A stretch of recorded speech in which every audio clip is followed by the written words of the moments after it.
بەنای خۆی بەشنەوە مێرەبان سڵاوتان لێ بێ زان و خۆشەویستان. لە جیهاندا ساڵانە بە نزیکەی 6 ملیۆن کەس گیان لە دەست دەدەن هەموو ساڵێ. ئەم گیان لە دەستدانانە بە جۆر و شێوازی جیاواز. بەشێکیان بە ڕووداوەکانی ئۆتۆمبیل و ڕووداوی هاتوچۆ، ینی بە نزیکەی بەو داتایی کە لەبەردەستە 3 ملیۆن کەس ساڵانە بە ڕووداوی هاتوچۆ گیان لە دەست دەدا و ئەو ڕێژەیە بێگومان بەرزونزم دەبێتەوە. لەم 3 ملیۆن کەسەش و لەم 6 ملیۆن کەسەی کە گیان لە دەستدەن بێگومان بەردەوام بەشێکیان دەبێتە جێگای سەرنجی هەموو خەڵکو و هەموو جیهان. ئەمڕۆ لە گوندی ماستاوم کە جۆرێک گیان لە دەستدان هەیە و زۆرێک لە ڕووداوی هاتوچۆ هەیە بۆتە جێگای سەرنجی ئێمە و بێگومان بەشێکی زۆری خەڵکی هەرێمی کوردستانەویش کاتێک لە ڕووداوێکی هاتوچۆ بە دیاریکراوی 9 ڕۆژ بەر لە ئێستاکە لە ڕووداوێکی هاتوچۆ دوو مامۆستای وانەبێژی گوندی خەڵکی گوندی ماستاوە بەیەکەوە گیان دەسپێرن. بێگومان دوو مامۆستا بە بڕەپارەیەکی کەم کە بە بڕەپارێکی زۆر دیاریکرا و مامۆسایەتی وانەبێژیان کردووە و لەم گوندەیە جێی پەنجەیان زۆر دیار بووە بەداخەوە لێرەوە گیان لە دەست دەدەن و ئەم ڕووداوەیە سەرتاپای ئەم گوندەیە تەعزیە بار دەکات. بۆیە ئەمڕۆ دەمەوێ باسی مامۆستا سروە و مامۆستا عەبدولقادرتان بۆ بکەم بینەرمان بدەن.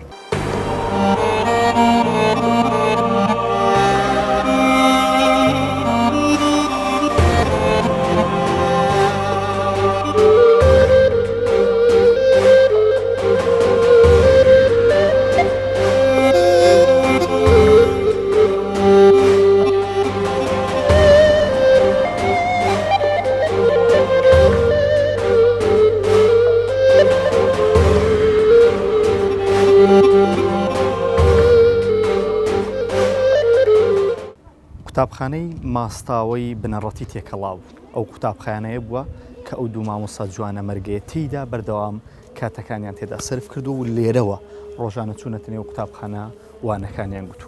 گوتوتەوە. مامۆستا عەبدولقادر و مامۆستا سروە هەردووچیان پسپۆڕی زمانی عەرەبی بوونە و لەم قوتابخانەیە بەیەکەوە هەر لەو گوندی ماستاوە ژیانیان کردووە و لێرەش بەردەوامیان بە گوتنەوەی وانەداوە ویستویانە قوتابیانی ئێرە با پلەیەکی باش و بە باشی وانەکانیان پێ بڵێنەوە و ڕۆژانە لێرەوانەکانیان گوتووە. هەروەکو ئێستا لەگەڵ بەڕێوەری قوتابخانەکە قسە دەکەین. بەڕێوەری قوتابخانەکە ئاماژە پێدا ئەوان بەیەکەوە وەکو ماڵی خۆیان دووبارە لەم گوندە وەکو ماڵێکی تر سەیری قوتابخانەکەیان کردو و بەردەوامی ژوستویانە لە دەرەوەی وانەکانی خۆیان خزمەت بە چواردە وروی ئەم قوتابخانەیە بکەن و بە بابەت و ڕۆژە و سیمیناری جیاواز بەردەوام هەوڵی گەشەکردنی و پێگەیاندنی قوتابیانیان داوە لێرە. بەڵام بەداخەوە دوای 5 ساڵ لە خزمەت هەردووچیان لە بابەتی وانەبێژی گیانیان سپارد.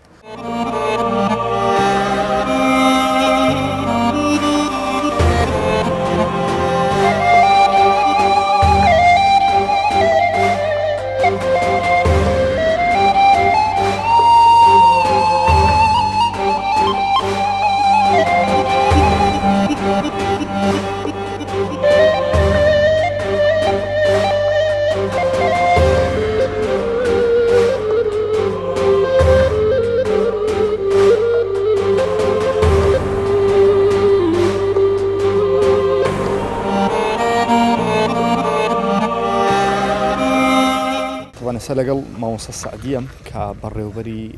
ئەو قوتابخانەیە کە دوو مامۆستا جوانە مەرگە تێیدا بۆ کارە ساتە ناخۆشە گیانی لە دەستدا. من دەمەوێت لەگەڵ بەڕێوەری قوتابخانەکە باسی ئەو دوو مامۆستایە بکەم لە کاتی ڕۆڵجێڕانیان لە پیشەی مامۆستایەتی خۆیان. مامۆستا سپاس بۆ دەرفەتە پێم بڵێ هەردوو مامۆستا کە مامۆستای جەنابەت بوون مامۆستای چۆن بوون لە قوتابخانەکەتان؟ پێوێنە بوون. ئێستا وەسفیان بکەم وەسف ناکرێ وشک نییە و دو وەسفکە بەتایبەت مامۆستا عەبدولقادر بەڕاستی وەسف ناکرێن. مامۆستای چوانەیەک بوون لەکن تو هەردووکیان پسپۆڕی زمانی عەرەبی بوون هەین و عەرەبیان دەگوتەوە. باشە ڕۆژی ڕووداوەکە لە قوتابخانە بوون ئەوان دوای لێرە دەرچوون یان چۆن بوو ڕووداوەکە ڕوویدا؟ ئاخر ڕۆژی مەکتب کە 24 مانگ بۆ ڕۆژی شەمە بوو ئەوان ڕۆژی دووشەم 26 مانگ حادیسەکەیان کرد ئێوارەی 26 مانگ ینی 2 ڕۆژ بکەت بینە ناو پشووی پاش ئیمتیحانی وەرزیەکەم. باشە ئێستا کە ئەو دوو مامۆستایە لە قوتابخانەکەتان کەم و هەستێکی چۆنتان هەیە لە پاش ئەو کارە ساتە؟ 2 ڕۆژە بەس بە گریان ئەمە دەرسی بەڕێ دەکەین هەتا ئەوڕۆ کە زانیمانجانی لەدەستایە ئەو شۆکە گیانیان لە دەستا ئەمە دوو ڕۆژ بوو هاتینە دەوام لە ڕۆژی دووشەمەوە هیچ کەس کە دەرسمان گوت تۆ نازانین کومان دەرس گوتەوە بەس بەگریان کاتەکانمان بڕێ کردیان. باشە مامۆسای چۆن بوون لە قوتابخانە لە پۆلەکان تا چەند قوتابیەکان لیان ڕازی بوون؟ ئەوەندە لیان ڕازی بووینە خەڵک و قوتابی و مامۆستا کە دەڵێن ئینشاڵڵا خواشش ئەوەندە لیان ڕازی دەبی. پێم وانە نە منداڵ نە گەورە نە پیر نە گەنج لە ژیانیان دێ دڵیان لە مامۆستانە هێشابی ئەوەندە بێوە نەبوونا کەسانی ئیماندار کەسانی دڵسۆز بەوەفا پڕ بەمانای خۆی بەوەفا بە دڵسۆزی ئیشیان کردیە مەکتەبیان بە ماڵی خۆیان زانیە لە دەرگای مەکتەبەوە هەتا ئاخری دیواری مەکتەب شان بە شانی مە و هەموو مامۆستان تێکرا ئەو مەکتەبیان گۆڕانکاری لێ دروست کردیە بەبێەوەی هیچ پاداش دەک هیچ سپاس گوزارێک لە کەسێکی وەرگرن تەنها بە دڵسۆزی خۆیان کردیتیان بە خۆشەویستی خۆیان لە مەکتەب مامۆسای وانە بێژ بوون لای تۆ مامۆستا بەڵێ وانە بێژ بوون. باشە حەز دەکەم باسێکی ڕۆڵی ئەوانم لێ بکەیت لە بەڕێوەردنی قوتابخانەیان لە هاوڕێتیتان لەوێ هاوڕێتیتان چۆن بوو لە دەروی قوتابخانە هاوڕێتیتان هەبوویەوە؟ هاوڕێتێکمان هەبووە هەر هەموو مامۆستان لەگەر ئەو مامۆستانە بە تایبەت کە ئێستا هەمومان تێکرا دەرین کو ئەمە دەوام بکەین بە بێوان ئەوەندە بۆ شایەکەیان گەورەیە لە دەرەوەی مەکتەبی شەروەها بووە. باشە باست کرد لە کۆتا ڕۆژی تەنانەت بۆ چوونە دکتۆرەکەش پەیوەندی بە تۆ کرد و پرسی پێ کردووی بۆ دکتۆری چی سوون؟ کوتی تۆزێک سینگم دێشی ماوە کە هەز دەکەم سینگم دێشی قادر بخۆی بەڵێ تەلەفۆنی لۆم کرد کوتی ماوە کە هەز دەکەم سینگم دێشی پێت باشە بچمە چ دکتۆرەک کوتی بچمە خستەخانەی مەهرەبان کوتم بەڵێ ئاساییە خستەخانەی باشە کوتم بێم بدبم بەخۆم هەموو کات ئەمنە خۆشکەی گەورە ڕفتارم لەگەریان دەکرد کوتم بێم بەخۆم بدبم حەز دەکەی لەگەڵت بێم کوتی نادڵم نایە توی ئەزیێتم ئەم بەخۆم دەچم ئیتر ئێوارەکەی ڕۆیشت ئەو کارە ساتە ڕوویدا بوو. باشە ئێستا چی تێ تۆکو بەڕێوەری قوتابخانەکە بۆ مامۆستایەکانی بۆ قوتابیەکانی لێرە چ پەیامێک هەیە بۆ خانەوادەکەی؟ بەڕاستی ئەو ڕفتاری مامۆستا قادر دەیکرد لەگەڵ خێزانی ئەو ڕفتار و ڕۆشتەی ئەوان هەیەیان بوو کە دڵی هیچ کەسیان لە خۆیان نەدەهێشان جوانترین ڕفتار بوو. هیوادارم کە هەمومان دەزانین مردن نێزیکترین کاتە دەمانگاتێ هەمومان ئەو شێوازە ڕفتارەمانە بێت دڵی دەوروبەر لە خۆمان ڕازیکەین ئێستا چەند ئەمە چاومان لەوانە خەڵکیش ئەوها چاوی لەمە بێ. دەستەکان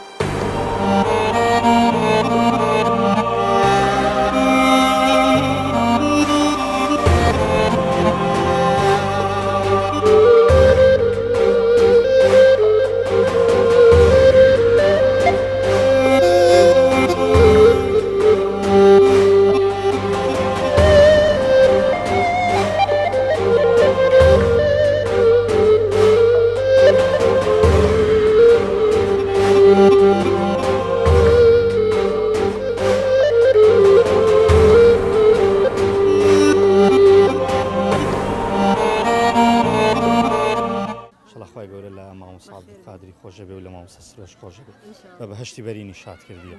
هەموو خەڵک دوعایان بۆ دەکەن لە هەموو جێش تەوان ئێستا من لەگەڵ دایکی مامۆستا عەبدولقادریمە دایکی مامۆستا جوانە مەرگەی کە لە گوندی ماستاوە بوو تقریبا ڕووداوەکە کوو بۆی کە ئەتوزانیت ینی دامەکە حادیسەکەیان کوو بوو حادیسەکە حەرەبەکە لەولە لە عەبدولقادر لەسەر خۆدەی هاژوا لە زادەکەی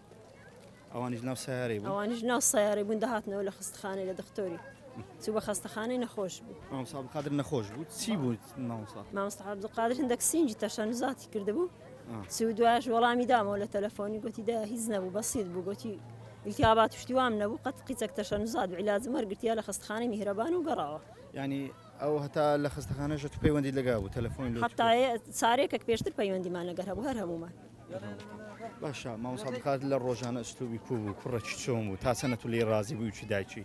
بە هەموو کادە من لێ ڕازی بوون زۆر مەمنونیمە بە بەعشتی بەرین خواشادیکە ویردەوسی ئەحلای بە قسمەتکە یا ڕەبی خۆیە ئەسلوبی کوو بوو لە ماڵێ نەرمونیان بوو زۆر هەرچی بمویست بە حازر بوو لە بۆ کوڕی چەندەمە بوو مامۆستا عەبدولقادر کوڕی یەکەمم بوو نۆبەرم بوو ینی نۆبەرت بوو منداڵ یەکەمت بوو بەڵێ ینی لە ماوەیە و هەموو ساڵێک کە خوێندنی کردبوو لە کوێن خوێندنی زانکۆی کرد مامۆستا زانکۆ لە سۆرە لە سۆرە بەڵێ بووکەکەت خەڵک چێندرا بووکەشمە خەڵکی سۆرانە خەڵکی سۆرە بەڵێ ئێستا چیان لە دوو خۆ بەجێهێشتێ منداڵەکانیان چەند ساڵ و کوڕەکیان کچەکەیان 3 ساڵ و شتەکە گەورەکە کوڕەکەشیان 3 مانگ و 15 ڕۆژ داوامێک بوو مامۆستا لە بوو لەگەڵ مەکتەبێ ینی مەزبوط بوون زۆر باش بوون ئێستا مامۆستایەکان نەکەنم بوون تازە ڕۆیشتن گوتیان قەلەباڵغە زۆر لێ ڕازی بوون زۆر لێ ڕازی بن هەر هەموو گوندیش لێ ڕازیە ئەهلی مزگەفتی جەماعەت بوو ئەهلی مزگەوت بەڵێ الحمد لله کن نەخۆشی دەکرد دەستەوە مزگەفتی جەماعەت زۆر لەگە برادەرەکانی ڕێک بوو لەگەر ماڵی هەڕێک بوو ڕاستە ماڵی زیاب بوویان لەگەڵ تو لە ماڵی زیاب بوو بەس هەر لەکنە من زۆر دەژیا یعنی نانوشتی لەکنە من دەخوا لە مەکتەبێ دەهاتەوە سەردان من دەکرد باسییان کرد ساڵە کاتی ئەو مەکتەبەی پێشتر لە چ مەکتەبە چی پێشتر لە مەکتەبی حەلیاوی بوو حەلیاوی بوو. بەڵێ لەگەر مدیرەکەی قیچێک دەمەقاڵێکی تقریبا ساڵێکە لەو مەکتەبی لەگە خێزان بێکەوەنە بەڵێ ڕاست خەڵک بەگشتی خزمان هەمووی لێ ڕازینە بەڵێ ئێستا تو چتەیە بۆ خەڵکی خەڵکەم وەکو تو تازیە بارێن هەموو خەڵک ئەو ڕووداوی پێ ناخۆشە زۆر مەمنونیانم زۆر دڵخۆشم بەوەی لێ دەکەی لێ دەکەی دوعای خێر بۆ کوڕەکەت ئەرێ وەڵڵە هەر بە هەمویان دەرم دوعای خێر لۆ من بکەن لۆ زەرجی من لۆ کوڕەکەشم بکەن ئینشاءڵڵە پەروەردیگارە تۆ سەلامەت دەکا و منداڵەکانیشیان وەکو مامۆستا عەبدولقادری ئەو ڕۆڵە جوانانە دەردەچن ئینشاءڵڵە زۆر سپاس بۆ تو پای گەورە ئینشاءڵڵە مامۆستا عەبدولقادری بە بەهشتی بەدین شاد دەکا پای گەورە سەبووری ئەوەش بدە ئامین یا ڕەب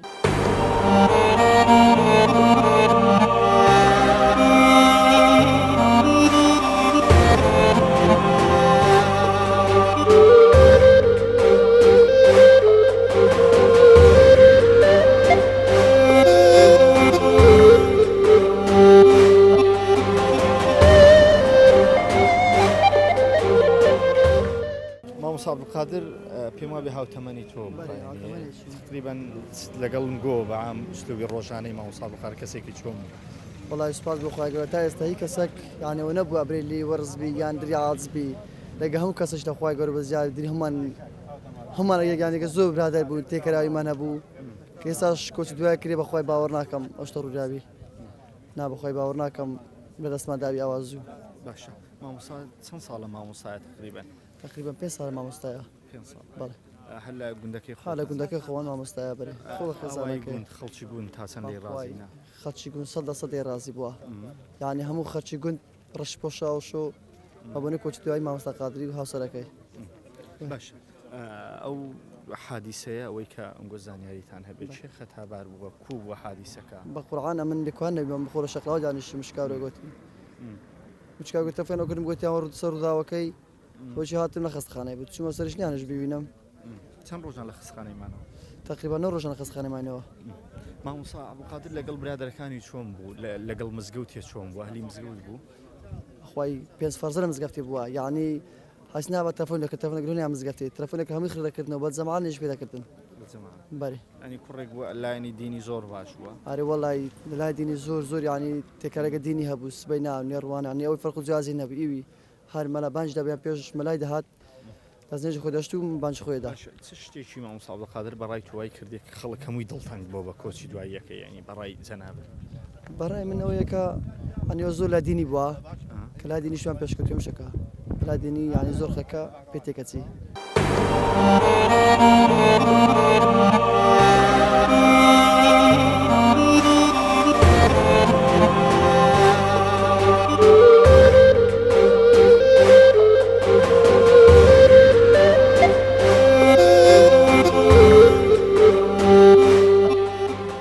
مامۆستا عەبدولقادر کە کۆچی دوایی کرد ینی دەبینین لە فەیسبووکی لە تەلەڤیزیۆنی ئەم خەڵک لۆی نیگەرانە چ شتێک وای کردێ بەڕاستی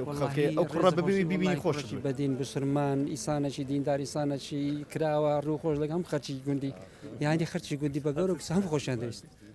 ئەهلی مزگەوت و حتا ئێستا کەژینی هەموو ڕۆژ بکردمان دەگو مامە بابچین لە مزگەفتی هەموو حسابی برازایش خۆم لێ دەکەم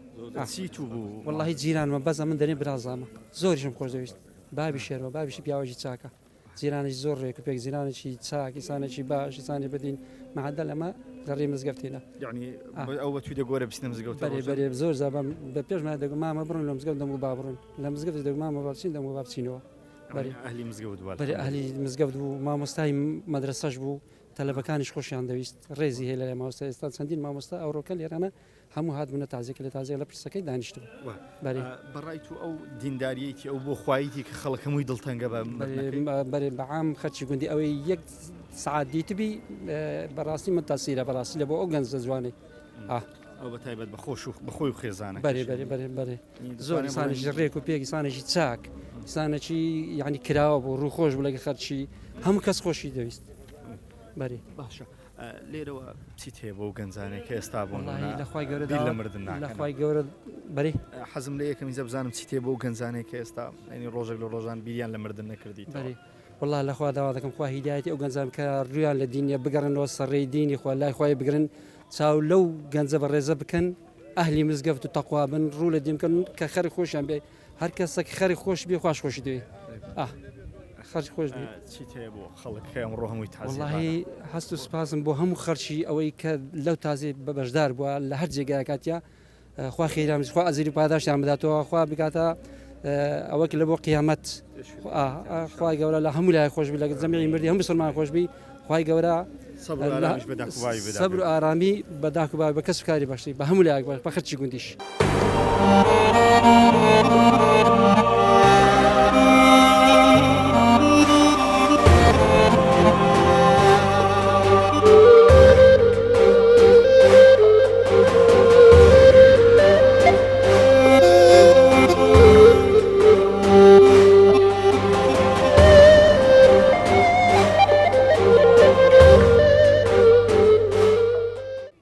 خی گەورە میهرەبان ئینا لیلا و ئینا ئیلەیهی ڕاجعون. خی گەورە بە باشتی بەرینی شادیان بکا و سەبووری خانەوادەکانیش بدا. بەڕاستی کۆسپێکی زۆر زۆر گەورە بوو.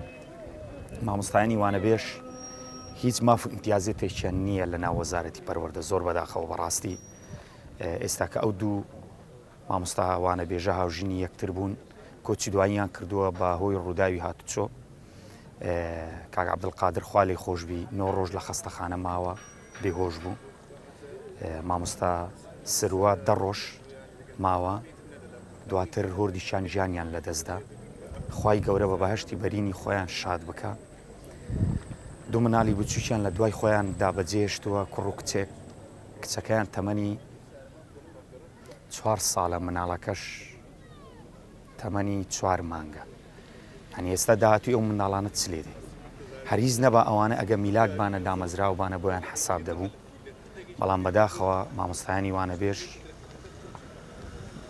لە هەموو ماف ئیمتیازاتیشی وەزارەتی پەروەردە و حکوومەتی یاریمی کوردستان بێوەش. حەز دەکەم ئاماژەیەک بە شتێک بدەم ئەویش ئەوەیە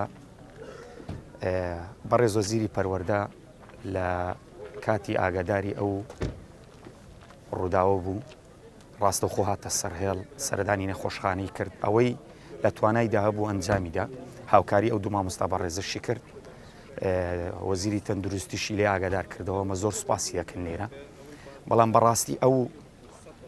شتانە مایەی دەستخۆشیە. بەڵام بۆ ئەوەی کێشەی مامۆستایانی وانەبێژ چارەسەربی بە یەکجاری ئەویش ئەوەیە کە مامۆستایانی وانەبێژ دابمەزری. بەڕاستی ئێستا ئەو دوو مامۆستا وانەبێژەیە هاوپیشەی ئێمە بوون. خەونەکانی خۆیان لەگە خۆیان بردە ژێرگەڵ. بەڕاستی ئەوجا ئەوە یەکەم جار و دووەم جاریش نییە کە مامۆستایانی وانەبێژ وایان بەسەردێ. مامۆستای وانەبێژمانەیە 70 کیلۆمتر دەبڕی تاوەکو دەچی دەرز بە قوتابیەکان بە مناڵەکانی کورد دەڵێتەوە. دەبی حکوومەتی یاریمی کوردستان تۆزە بە وەفابی بۆ ئەو مامۆستا وانەبێژانە هەرگیز نەبێ دابمەزرێنی دابمەزرێن. مافێکی سەرەتایی هەر کەسێکە فەرمو ئەو دوو مامۆستا وانەبێژەیە من لە سەرەتای کەوایان بەسەرات لە سەخت بووم لەگەڵ خانەوادەکەیان ینی ڕۆژانە قسەم لەگەڵیان دەکرد. یعنی بەڕاستی نە قەڵەمەک هەیە نە پێنووسەکەیە وەصفی ئەو مەشهەدەیە بکە. بەڕاستی ئەو مەشهەدە ناخۆشە. بەڕاستی ینی ناتوانم وەصفی بکەم ناتوانم چۆن ینی بەڵێ ئەو ڕووداوانە ساڵانە دووبارە دەبنەوە. تاوەکو ئێستا ئەوەندەی من دەزانم زیاتر لە 18 مامۆستای وانەبێژ بە هۆکاری هەر هۆکارێک بێت هۆکاری هاتوچۆبی یان بچی ئیشی دووەم بکە جانیان لەدەستدا. حتممە ئەگەر مامۆستای میلاکبانە خانە نشین دەبوون بۆیان حەساب دەبوو وەکو خانەنیش. بەڵام ئێستا مامۆستایانی وانەبێژ تا هیچ شتێکی بۆ حەسابنی. هۆردیشانیش ئەو دوو بەڕێزەیە مامۆستا عەبدولقادر و مامۆستا سروە 5 ساڵ مامۆستای وانەبێژیان کردو.